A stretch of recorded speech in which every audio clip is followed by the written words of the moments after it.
Bonjour Jean-Yves Laroffi. Bonjour. Alors vous êtes conseiller compétitivité et filière industrielle au commissariat général d'investissement. Absolument. On va voir ce que c'est. Vous êtes en charge particulièrement des programmes d'investissement d'avenir. Tout à fait. Est-ce qu'on peut dire que vous vous occupez pas d'aujourd'hui, vous vous occupez pas de demain, mais vous vous occupez d'après-demain? Je m'occupe de demain et d'après-demain. Demain parce que demain se prépare dès aujourd'hui pour rattraper finalement le déficit de compétitivité qu'on peut avoir sur certaines industries. Et après-demain parce qu'on essaye non seulement de rattraper mais de dépasser éventuellement la concurrence, d'innover pour aller plus loin que ce que le marché attend et pour prévoir finalement l'avenir. Alors ça veut dire concrètement que vous allez sélectionner des projets pour aider à leur développement. Absolument. En fait, c'est une procédure très simple et très compétitive. Un tournoi, une compétition, vous l'appelez comme vous voulez, mais qui permet sur un mode concours de sélectionner de manière très rapide des projets d'innovation et de les accompagner au départ sur de l'amorçage, c'est-à-dire on est sur des petits montants juste pour faire une préétude, pour tester le concept, ou alors plus loin sur du développement où là on aide à l'industrialisation, on aide à la recherche et au développement et on aide in fine à la mise sur le marché. Donc on a toute la palette. Alors concrètement, dès le début, comment ça se passe? Vous faites un appel à candidature, vous sollicitez des projets? Absolument. On a pour ça France Agrimaire, qui est notre opérateur et qui nous héberge aujourd'hui. Et France Agrimaire est notre opérateur, c'est-à-dire que c'est lui qui sort l'appel à projet, un appel à projet ouvert pour finalement toutes les entreprises de toute taille, de tout montant. Et de tous les domaines? Et de tous les domaines. C'est absolument ouvert et je pense que c'est important de le dire. Le seul finalement critère qui compte et qui nous conduit à sélectionner, c'est quelle est l'innovation et quelle chance in fine que ça a de créer de la richesse et de l'emploi. Et donc c'est vraiment le prisme, c'est jugé par nous mais aussi par des experts parce qu'on ne prétend pas tout savoir. Et c'est vraiment un mode très réactif. Alors une fois que tout le monde vous a déposé des projets, oui. Vous les sélectionnez avant de les choisir in fine, vous les sélectionnez comment? Bah écoutez, c'est comme les écoles, comme le bac finalement, vous avez l'écrit et l'oral. Vous avez d'abord un dossier écrit qui est étudié par les ministères, singulièrement le ministère de l'Agriculture, le CGI, France Agrimaire et les autres ministères associés. Vous avez des experts qui viennent souvent de l'INRA, qui viennent d'éventuellement d'autres entreprises qui ne sont pas conflictées avec ce dossier, qui donnent leur avis. Si le dossier passe cette barre, il passe à l'étape audition, où là en fait, sous un format comme on parle aujourd'hui, en 10 minutes, 10 plus 10 minutes, on a vraiment une sorte de pitch de la part du chef d'entreprise qui nous présente son projet et à l'issue même de cette audition, on choisit d'y aller ou pas. Alors, vous choisissez des projets innovants. Ça veut dire, dans tous les domaines, ça peut être des objets connectés, ça peut être des drones, ça peut être des voilà, choses en comme fait, ça. Tout ce qui peut participer à cette transformation de l'agriculture, transformation écologique, transformation numérique, transformation en termes de compétitivité, en termes même de lutte contre les troubles musculo-squelettiques quand on parle des abattoirs. En fait, on cherche vraiment l'innovation et elle est partout, dans tous les territoires. Ce qui est très impressionnant aujourd'hui, c'est qu'on a des projets de tous les territoires.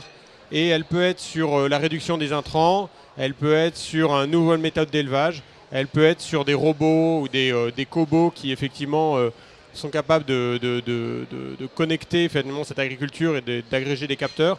On a vraiment des choses très enthousiasmantes. Pour les abattoirs, ça peut être des sortes d'exosquelettes, des choses comme ça. Oui. On a déjà des projets de lignes très modernes. Finalement, on a 50 millions d'euros sur les abattoirs et des lignes très modernes qui se mettent en place avec effectivement une attention particulière à la personne qui en fait le travail in fine. Oui. Et autour de lui, on construit un univers pour qu'elle soit finalement à l'aise, plus habile, plus agile et donc in fine plus compétitive. Bon, vous m'avez parlé de serres connectées aussi. Aussi, tout à fait. On a des serres connectées puisque finalement le stress hydrique, la température, c'est autant de facteurs qui impactent finalement la productivité des terres. Et donc on a un appel à projet serre qui est doté de 20 millions d'euros qui a très très bien marché. Et on a des choses remarquables, que ce soit dans l'horticulture, la tomate, la fraise, même les petits légumes.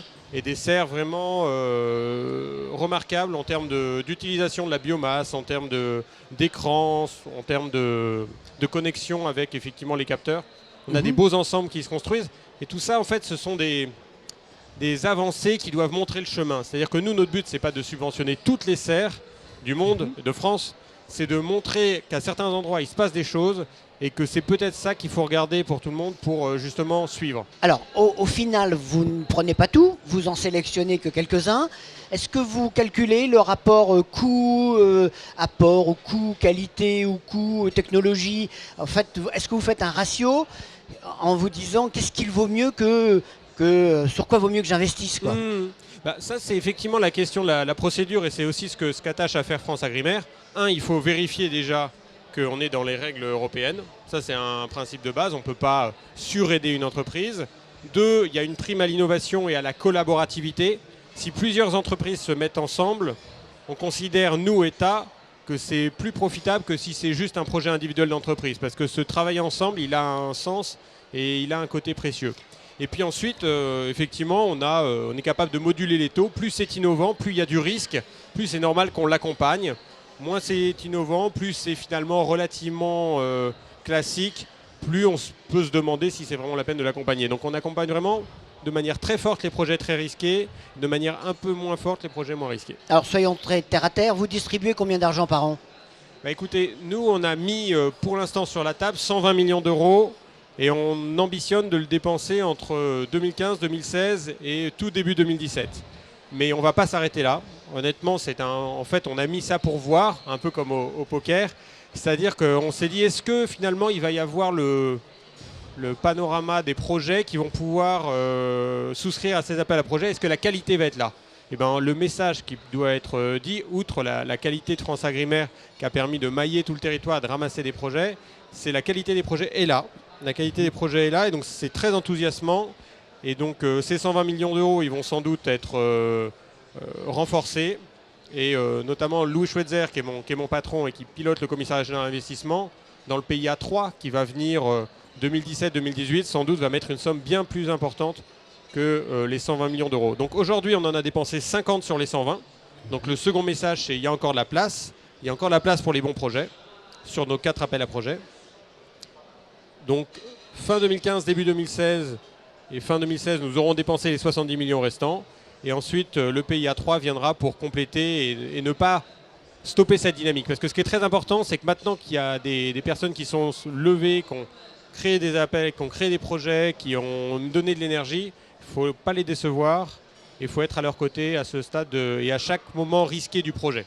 Voilà. Ce qui veut dire qu'une fois qu'ils ont été choisis, donc pour la mise en œuvre, vous les faites accompagner par des opérateurs.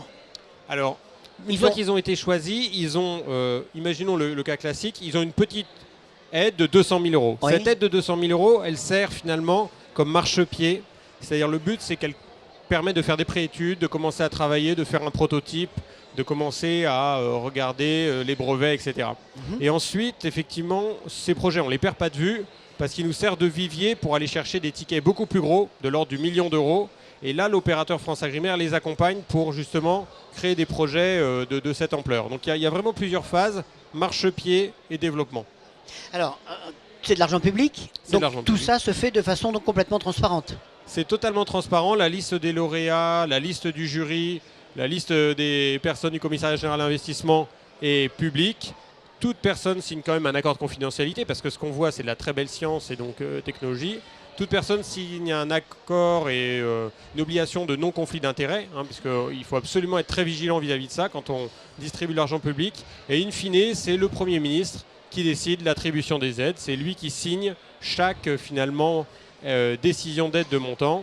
Et moi qui lui propose finalement sur conseil de FranceAgriMer d'aider. Donc c'est une procédure transparente, réactive et ouverte. Encore une fois, tout le monde peut être candidat. Il n'y a pas de limite finalement à être candidat. Et mais soyons clairs jusqu'au bout, l'État n'est pas complètement désintéressé parce qu'il est intéressé à la réussite des projets. Absolument. En fait, ça c'est une nouveauté qu'on a mis en place dans le programme d'investissement d'avenir. C'est que c'est de l'argent public, l'État n'a pas non plus des poches extrêmement profondes. Et donc un bon moyen finalement de prendre le risque, mais aussi d'assumer finalement qu'on est un investisseur, c'est de se dire on prend le risque, l'innovation vaut le coup. Si ça marche et que ça devient un blockbuster, ça devient un Google ou Uber de l'agriculture, dans ce cas-là, il n'est pas anormal que comme c'est nous qui avons pris le risque au départ, on en tire une partie des bénéfices. En contraire, si malheureusement ça ne marche pas, on a essayé, on arrête là. Encore une fois, on ne demande généralement pas plus de retour pour l'État que ce qu'on a aidé au départ. Donc ça permet quand même de limiter et de savoir pour les entreprises qu'on ne va pas non plus capter tout le bénéfice. On est prudent, mais on veut quand même, parce que tout cet argent qui est récupéré, in fine, pourra servir à d'autres entreprises. Oui. Alors, dites-moi, à titre personnel, ça doit être passionnant de voir ce que peut être l'agriculture du futur. Ça l'est, parce que moi, en plus, mes grands-parents étaient ouvriers agricoles. Ils ont connu l'agriculture des années 50, etc. Et là, effectivement, ce qui est merveilleux et très enthousiasmant, c'est qu'on voit que l'univers des possibles est vraiment infini.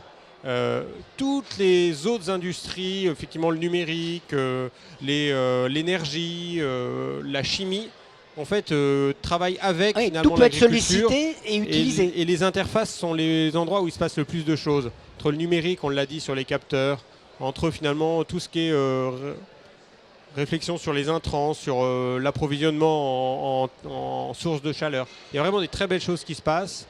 Il y a vraiment de la génétique, il y a de la santé animale aussi qui vient. Donc on est vraiment au croisement de tous les secteurs. Et oui, c'est un secteur très enthousiasmant et très beau. Et le secteur agricole lui-même est réceptif à ça? Il est prêt à ce dynamisme? C'est ce que je vous ai dit. Au début, on a mis 120 millions d'euros sur la table et on se disait, est-ce que ça va susciter l'intérêt? Aujourd'hui, que ce soit de la grande entreprise jusqu'à la TPE ou à l'exploitation agricole, il y a eu de la mobilisation, il y a eu des projets et donc nous, ça nous donne envie de continuer. À titre anecdotique, qu'est-ce qui vous surprend le plus ou qu'est-ce qui vous a surpris le plus? C'est une bonne question. Moi, déjà, cette mobilisation en tant que telle m'a surprise. C'est-à-dire que vraiment, on se disait, ces 120 millions, on va voir, ils vont être consommés tranquillement. On a déjà consommé la moitié en 6 mois. Donc ça veut dire qu'il y a vraiment des très beaux projets. Il y a vraiment des projets, effectivement, les objets connectés, vous l'avez dit, qui se mettent en place. Sur la logistique, sur la supply chain, sur les approvisionnements entre les filières, il y a des belles choses. En fait, moi, ce qui me surprend le plus, c'est qu'il y a un dynamisme partout. C'est pas finalement un lieu à Rennes ou à Montbéliard qui fait l'excellence. L'excellence, en fait, dans l'agriculture, elle est dans tous les territoires. Et ça, c'est un beau message aussi. Oui, parce qu'il y a des choses qu'on voit, les drones, ça y est, maintenant, ça fait partie du quotidien. Les satellites pour mesurer la sécheresse des États, tout ça, oui. Mais il doit y avoir des choses où on se dit, mais je voyais pas le rapport avec l'agriculture. Et finalement, maintenant, on s'aperçoit que ça peut être adapté. Oui, tout ce qui est véhicule autonome, tout ce qui est effectivement toutes ces serres connectées qui maintiennent le stress hydrique. On a un projet sur le sexage des œufs qui est un projet incroyable sur essayer de déterminer le sexe des œufs avant que les poussins éclosent pour en sauver le maximum. Il y a des très très belles choses, mais on a des serres aussi incroyables. Honnêtement, nous, on a des co-développements qui sont faits avec l'INRA et tout, qui sont assez incroyables. Donc non, moi ce que je vois, c'est vraiment un enthousiasme, une mobilisation dans toute la France et pas seulement dans certains lieux. Et une grande réactivité de France Agrimaire aussi. Et là, oui, justement, on est sur le stand de France Agrimaire. Vous travaillez bien, c'est un outil... Mais ça, c'est une condition sine qua non. Ça ne marche que si l'opérateur, finalement, déjà connaît son métier, connaît la profession. C'est pour ça qu'on a beaucoup milité pour que France Agrimaire soit un opérateur au contact de la profession. Il l'est de facto. Et ensuite, avec son maillage, avec les DRAF, avec les services de l'État, d'informer, même avec les préfets de département, les professionnels qui ne sont pas à Paris et qui ne voient pas forcément les appels à projets, qu'il y a des choses qui se passent et qu'il ne faut pas hésiter à candidater.